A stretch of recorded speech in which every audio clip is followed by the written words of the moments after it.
Je voulais vous présenter Pascal Brian, maréchalerie du Verdinois, qui d'ailleurs va se présenter lui-même, qui est le maréchal ferrant de mon cheval de concours et qui a accepté de bien vouloir s'occuper d'Aston. Donc Pascal, peux-tu nous dire depuis combien de temps tu es maréchal ferrant et quelle est ta spécialité au niveau des pieds? Comment ça se passe? Donc moi je suis maréchal ferrant donc, depuis à peu près 8 ans à temps plein et en ayant une entreprise. Sinon j'ai fait ma formation au CNCEM de Fontainebleau. Ah oui, pour les chevaux militaires, c'est ça? Pour les chevaux de l'armée. D'accord. Et j'ai passé mon examen civil après donc au CFA de Beauvais. D'accord. Donc principalement donc normalement le maréchal ferrant aujourd'hui on fait les chevaux. Oui. Et donc il arrive parfois que l'on fasse des bœufs. Parfois. Parfois. D'accord. Dans la région, je pense qu'on ne doit pas être beaucoup à le faire. Ouais. Donc depuis que je m'occupe de Samy, donc effectivement tu m'as demandé si je pouvais voir pour Ashton. Donc j'ai accepté la mission. Oui, et grosse ensuite, mission. Donc pour ça, il a fallu que je me documente de façon à pouvoir savoir comment ça se passe pour le parage d'un bovin, puisque c'est pas la même chose que pour un cheval qui a 2 onglons et non un sabot. Voilà. Et ça, c'est ce que tu dis, ça doit pas se toucher. Il y a des dimensions à respecter donc concernant donc les pieds du bovin pour ne pas le rendre trop sensible et donc boiteux. Alors, on pourra aller un tout petit peu plus loin dans la discussion. Quelle est la différence entre un pied de cheval, même si c'est différent, quelle est la différence entre un pied de cheval et un pied de bovin? Alors, le principe, c'est que le cheval, il a juste un ongle. Oui. Qu'on appelle le sabot ou le pied, mais c'est un ongle. Donc, il est fait en une seule partie. Le bovin, lui, c'est 2 onglons. C'est 2 parties en fait. Le sabot est fait en 2 parties. Donc la règle est pas la même au niveau du parage. Sachant en plus que par rapport à un cheval, il y a ce qu'on appelle le pied parfait, mais qui est pratiquement difficile à trouver chez un cheval. Mais par contre, sur un bovin, il y a une hauteur limite à ne pas descendre. C'est-à-dire il faut qu'il reste au moins une paroi de 7 cm. Et pas être en dessous des 7 cm. Voilà, il ne faut pas descendre en dessous de 7 cm, sinon il est boiteux. D'accord. Voilà. Donc moi et faire attention à cette partie-là également. Oui, alors surtout entre les onglons. Ouais, entre les onglons. Bien dégagé entre les onglons, parce que la plupart des abcès sur les bovins ou les autres maladies interviennent généralement entre les 2 onglons. Donc on dégage, il faut bien dégager entre les deux. Qu'ils se touchent devant, c'est pas trop gênant. Mais c'est surtout qu'il faut entre les 2 onglons bien dégagés, bien nettoyés, parce que c'est là que se passent la plupart des problèmes. D'accord. Et le fait qu'il saute, donc il a vraiment son poids sur l'avant, pas comme les chevaux, le moteur à l'arrière, lui c'est à l'avant. Est-ce que c'est un problème justement qu'il n'est pas de fer? Et comment tu répartis sa charge sur son poids? Tu peux nous montrer également? C'est comme pour un cheval de toute façon. Comme pour un cheval. Il n'y a rien à montrer de particulier, puisque de toute façon c'est comme pour un cheval. Il va y avoir la proprioception. Et elle va sûrement être différente par rapport à un cheval à cause du fait qu'il y a 2 onglons. Et que ces 2 onglons, lorsque le bœuf va atterrir de l'autre côté de l'obstacle, ces 2 onglons vont s'ouvrir. Donc ils vont s'écarter. Par rapport au cheval où lui, le pied, il va rester, la pince va pas bouger puisqu'elle est unique. Elle est fixée. Mais par contre derrière, c'est la boîte ornée derrière qui va s'ouvrir pour atterrir. D'accord. Donc lorsqu'il va toucher le sol, c'est son pied derrière qui va s'ouvrir sur le cheval. Alors que lui, ça va être devant. D'accord. Mais après, c'est avec la différence de hauteur pour sauter. On n'arrivera jamais avec Ashton. Non, 309. À sauter comme avec Samy. Samy, il peut sauter des hauteurs selon sa capacité assez grandes. Par contre, Ashton, il va être limité à cause justement de ses pieds. Ses pieds ne sont pas faits pour sauter des grosses hauteurs. Non. Et des petits cavaletti, ça va très bien, mais au-delà d'une certaine hauteur, il va plus être très bien. Et pourtant, quand il saute en liberté plus d'1 mètre, c'est parce qu'il se débrouille de lui-même, c'est lui qui positionne. C'est lui qui gère sa possibilité de sauter. D'accord. Je pense que si il ne pouvait pas sauter plus d'une certaine hauteur, il va de lui-même, il va se freiner devant l'obstacle et puis il ne sautera pas. D'accord. Donc là où il faut bien dégager, c'est cette partie-là. qu'il faut bien dégager. Généralement là il y a l'usure, donc l'usure du fait qu'il travaille, donc il faut pas trop toucher. Non, là il est bien, il faut pas trop toucher, il est déjà bien à plat, donc faut pas trop toucher. Non, là il va être vraiment sensible. Donc là il faut surtout, quand on le part, on le part au milieu, et là c'est propre, on voit bien, et voilà, c'est net. Donc, et les pinces qui ne doivent pas se toucher ou c'est ça? Non, ça peut arriver qu'elles se touchent, mais ça va s'user de lui-même. Ouais. Oui. On va lui poser. Voilà, c'est bien, très bien. C'est déjà bien pour lui donc d'arriver à lui prendre le pied de cette façon-là. Dans le passé, les maréchaux ferrants faisaient aussi bien les bœufs que les chevaux ou d'autres animaux, donc je reste dans la tradition. Et ça se perd. Voilà. Mais ça se perd. Dans la maréchale, parce qu'aujourd'hui, c'est... Alors, Johan... Donc, Johan Guérin. Johan Guérin, sur le t-shirt, c'est marqué. Voilà. Donc, je suis ostéopathe animalier, c'est marqué. Tout à fait, aussi. depuis 7 ans. Et je me déplace dans tout le Grand Est. Donc, je suis domicilié à côté de Reims. Donc, tous les jours, je suis sur la route, parce que chaque jour, je suis dans un secteur. Et je fais aussi bien les bovins que les quins. Et je fais même le syndicat charolais de Vendée. Donc, comme quoi, je vais quand même assez loin. Plus que le Grand Est, d'ailleurs. Et oui. Voilà. Et donc voilà, je passe mes journées entre les chevaux et les bovins. Mais il est également cavalier. Oui, de concours hippiques. Je reprends les concours du moins. Et donc c'est pour ça, donc le fait d'être ostéo et cavalier, ça m'a aidé aussi bien au niveau de l'ostéo que du côté cavalier. Bien connaître la locomotion du cheval, comment ça fonctionne. Et l'autre côté, l'approche et comment derrière pouvoir travailler un cheval correctement par rapport à ce qu'on a trouvé en dysfonction ou autre. Après, les bovins, au niveau rééducation, à part marcher, en règle générale, on peut rien faire d'autre. Parce que c'est des animaux d'élevage, donc je veux dire, à part être en stabule ou au parc ou autre, à part marcher, on peut rien leur demander de plus. C'est suffisant, ceci dit. Après, là, on peut même faire des rééducations comme sur un cheval avec Aston. Oui.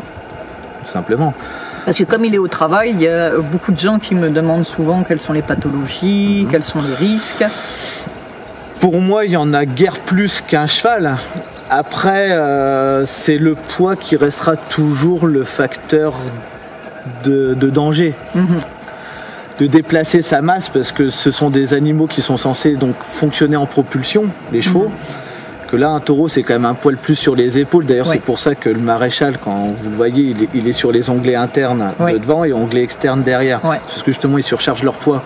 Donc, demander une allure comme le galop, automatiquement, qui demande une propulsion, est un poil plus compliqué pour lui. Donc, ça lui demande et de la musculature du dos, enfin une vraie musculature de dos et de la propulsion. Et c'est pour ça que le galop chez les taureaux, c'est pas ça qui peut faire des tours de carrière comme les chevaux.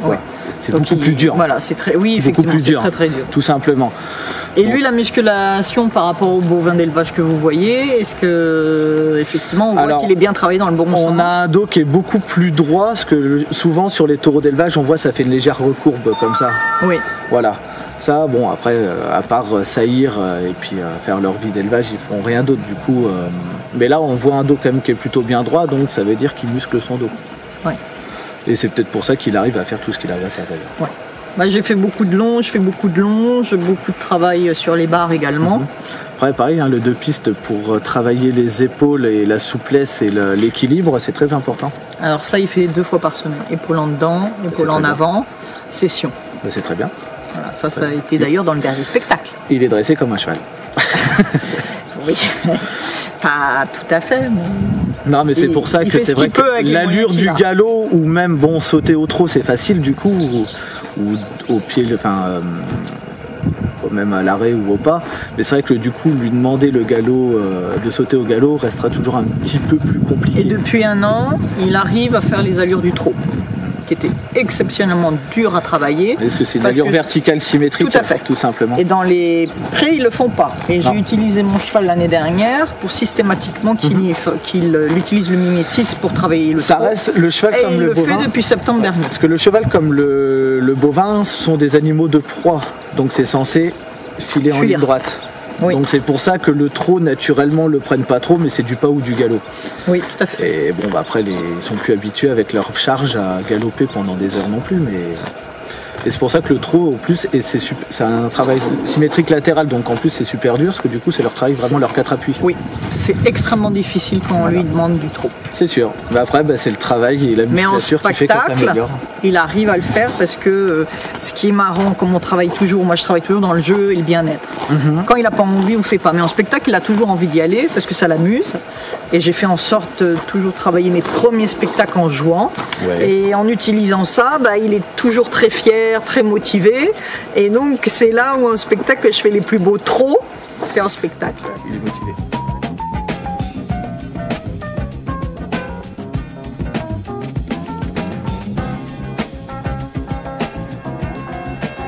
Comment on a travaillé? Alors, on s'est rapprochés toutes les deux. Moi, j'ai aimé le travail que j'ai vu quand j'ai regardé Charlotte en spectacle. C'est comme ça que je l'ai découverte.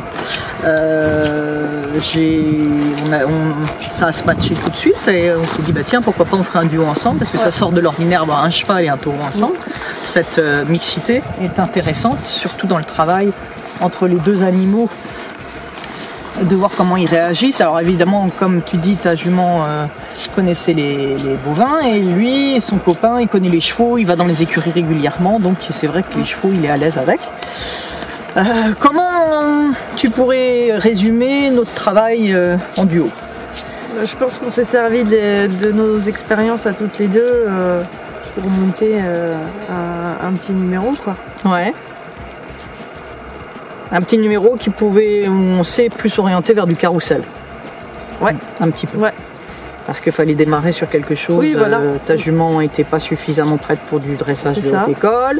Lui, on ne pouvait pas galoper sur une reprise complète.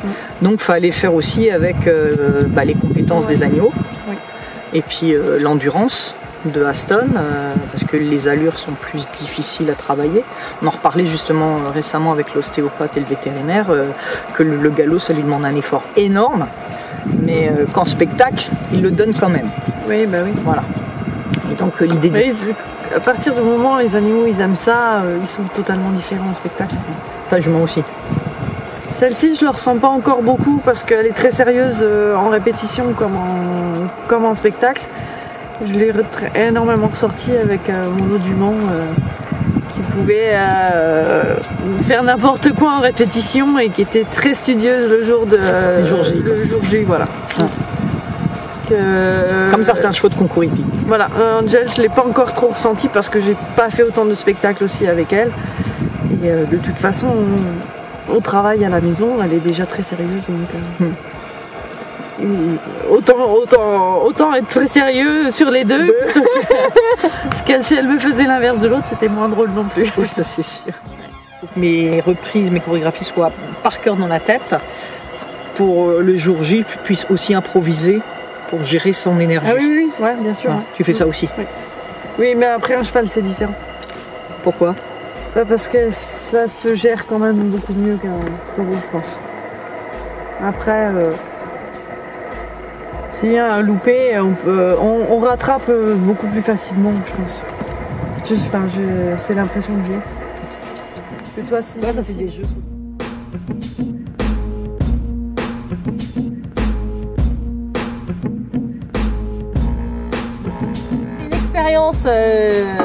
De faire travailler Aston et Sabine.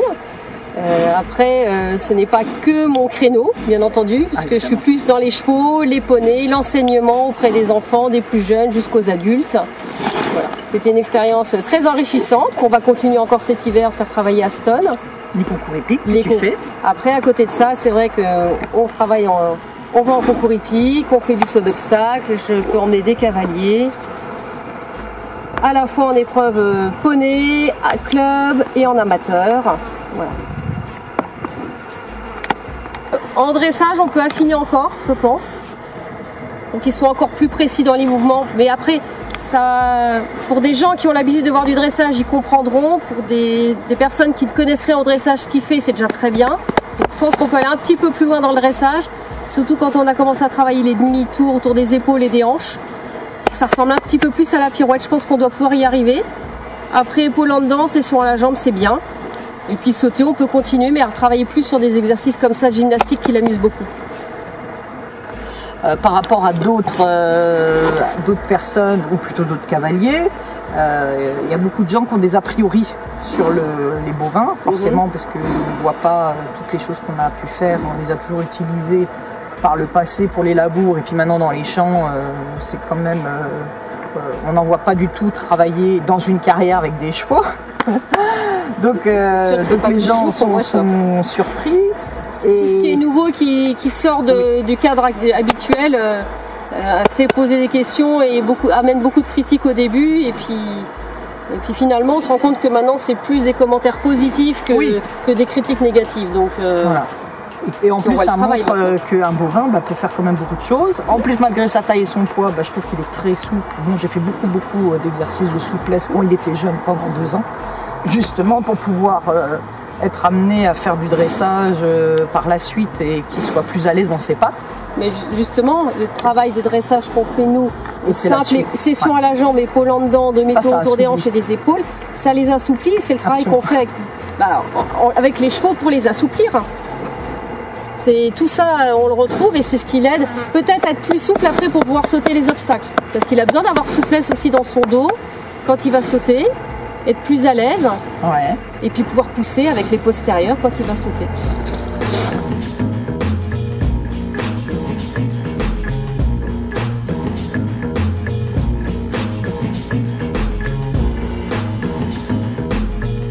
Aston, il a beaucoup progressé.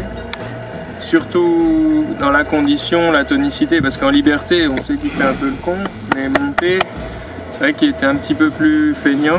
Oui. Et là, on voit qu'il est plus volontaire, il a envie de bien faire tout le temps. Ah ouais? On voit qu'il a envie de bien faire. Il s'applique quand même. Tu t'appliques, il s'amuse. Donc heureux de m'avoir la première fois. Quelle était l'impression quand je t'ai amené à Aston la première fois chez toi? C'est un peu surprenant au début de voir un taureau. J'ai plus l'habitude des chevaux, lui il fait le double du poids. Et puis on n'a pas trop l'habitude, mais bon, au final on adapte un peu les exercices et puis ça va. Et on voit comment il se move dans les déplacements. Oui, c'est sûr que c'est pas la même aisance qu'un cheval, mais par contre il se donne et il veut bien faire. Et... les pirouettes, les sessions. Oui, voilà, même mieux que Samy. Ah bah oui, maintenant c'est maîtrisé presque mieux que certains chevaux. Parce qu'au début, Aston montait, il voulait pas trop galoper. Ah oui, c'était catastrophique. On était obligé de lui courir derrière, sauf qu'après, il voulait plus s'arrêter. On a eu le droit à des séances de rodéo. Et des chutes. Oui, des chutes. Hein, tu m'as fait tomber plein de fois. Ouais. Et donc Baptiste s'est bien moqué de moi, il était plié en deux, j'ai une vidéo, preuve à l'appui, qu'il était plié comme ça en deux dans l'intérieur tellement il rigolait. Il s'en souvient encore. C'était des chutes au ralenti en faisant du rodéo, c'est quand même... Je disais Aston arrête, et il jouait, tu jouais, mon lui, tu jouais. Et est-ce que tu pensais qu'on aurait un tel résultat? Non, j'étais... Moi non plus. Après, honnêtement, comme c'est pas commun, on peut pas trop savoir comment on va évoluer, comment il va se comporter, ce qu'il va faire, ce qu'il va réussir à faire, pas faire. Mais au final, il s'en sort pas trop mal. Et est-ce que tu voudrais le monter? On a déjà monté un petit peu, mais honnêtement, je suis plus rassuré sur mes chevaux que sur Aston. Mais tu le vois, donc pourquoi je le vois. Pourquoi t'aurais peur? Parce que c'est pas la même chose. Oui, mais t'es un très bon cavalier. Non, mais après c'est marrant à monter une fois, c'est sûr que ça change, mais je me vois pas tout de suite aller sauter avec. Je laisse ça à Samy. Je laisse ça à Samy. C'est marrant, tout le monde me dit ça. Oui, mais vous avez quand même une complicité que moi j'ai pas avec. Alors moi j'ai rencontré Sabine grâce au cheval tout d'abord parce qu'elle monte aussi à cheval en concours et on avait travaillé et après on a commencé à parler d'Aston et c'est vrai qu'elle me parlait de ses projets de spectacle. Ah oui. Et des problèmes qu'elle avait pour le faire galoper, pour tous des petits exercices et c'est vrai qu'après on a j'avais travaillé. Un problème pour le galop, oui. On a un peu adapté les exercices des chevaux, des poulains, pour essayer de le mettre en avant, de l'encadrer, de lui apprendre certaines choses. Et puis c'est vrai que c'est venu avec le temps. L'écurie de l'Orme, c'est une pension, plus une pension pour des propriétaires de chevaux, un peu de commerce, concours. Voilà, on a pour projet encore de développer un petit peu une balnéo, un manège, de s'agrandir. Et voilà. Le manège sera là. Dynamiser un petit peu la région. Et aujourd'hui, tes projets en concours visés Là, j'ai beaucoup de jeunes chevaux à former et j'ai gardé 2-3 chevaux un peu plus âgés pour faire, j'espère, un peu de beaux concours cet hiver et la saison prochaine. Et le but final? Le but final, c'est toujours la même chose, sauter le plus haut possible en concours, gagner, vendre des chevaux. J'espère voir Aston au JO des bovins sur des beaux concours. Il n'y a pas beaucoup de concurrence encore. Ben, il y a quand même beaucoup de monde qui monte leurs vaches, parce que depuis que j'ai la page Aston, j'ai beaucoup de gens à l'international qui m'écrivent et qui montent leurs vaches, qui font des choses, qui me posent un tas de questions, des conseils en dressage, qui n'osent pas franchir le pas aussi d'aller plus loin, mais avec 10 participants, on pourrait trouver quand même. Non, j'espère que cet hiver, je pourrai faire un concours où vous serez aussi avec Aston et on se verra là-bas. Mes chevaux de tête pour sauter les grands prix, on va dire de niveau régional, national. Certains, ils vont commencer, j'espère, cet hiver un peu plus haut, à 1m45, CSI, c'est-à-dire concours internationaux. Et après, j'ai beaucoup de jeunes chevaux que je mets en route pour les vendre dans le but de les commercialiser. Voilà. Après, quand il y en a un qui sort un peu du lot, j'aime bien le garder et puis l'emmener un peu plus loin. Voilà. Moi, je monte depuis que j'ai 8 ans. Ouais. Bon, j'avais monté avant et plus comme ça pour le loisir. Après, j'ai fait des études et en même temps, c'était un système qui s'appelait sport-études, donc on pouvait monter tout de suite après les cours. Parce que j'étais vraiment accro et je voulais monter tous les jours, tout le temps, aller en concours toutes les semaines. Voilà, c'était quelque chose qui me plaisait depuis longtemps. Et après? Et après, tu t'es vu tout de suite cavalier professionnel? Non, pas du tout. Non. Ah, voilà. Non, et puis bon, c'est quand même compliqué, hein, déjà pour réussir à en vivre, à développer les choses, à avoir des chevaux, des propriétaires. C'est un système qui est assez compliqué à mettre en place. Et là, je suis content parce qu'aujourd'hui, on a quand même une structure qui est plutôt pas mal. Ah oui, une grande structure. On essaye de développer encore et puis voilà, ça va dans le bon sens. Ouais, j'ai classé beaucoup d'épreuves 1m30, 35 dans le coin. Après, des victoires un peu partout dans les... Après, j'ai fait un peu de sans faute dans des grosses épreuves, mais il faut avoir les chevaux et le système qui suit. Et aujourd'hui, je travaille pour reformer des chevaux, pour moi avoir un niveau aussi qui, je l'espère, me permettra de ressauter ces épreuves un jour. Et puis voilà. Et pourquoi tu participes aussi à des épreuves de puissance? Parce que les puissances et le concours hippique, c'est pas pareil. Parce que, si, c'est... Ah, c'est pareil. Si, ça change un petit peu les puissances, c'est des épreuves, c'est marrant, c'est le samedi soir pour mettre de l'ambiance. Après, il faut avoir un cheval pour les faire, voilà. Ce qu'il ne dit pas, il a quand même gagné la puissance à 2 mètres. Oui, j'en ai gagné plusieurs à 2 mètres, 2 mètres 2, 2 mètres 3. Mais après, j'avais le cheval pour, j'avais un cheval qui avait des moyens énormes, et voilà. Quand on a un cheval qui peut tout sauter, c'est rien de sauter 2 mètres. Quand même. C'est plus pour le fun.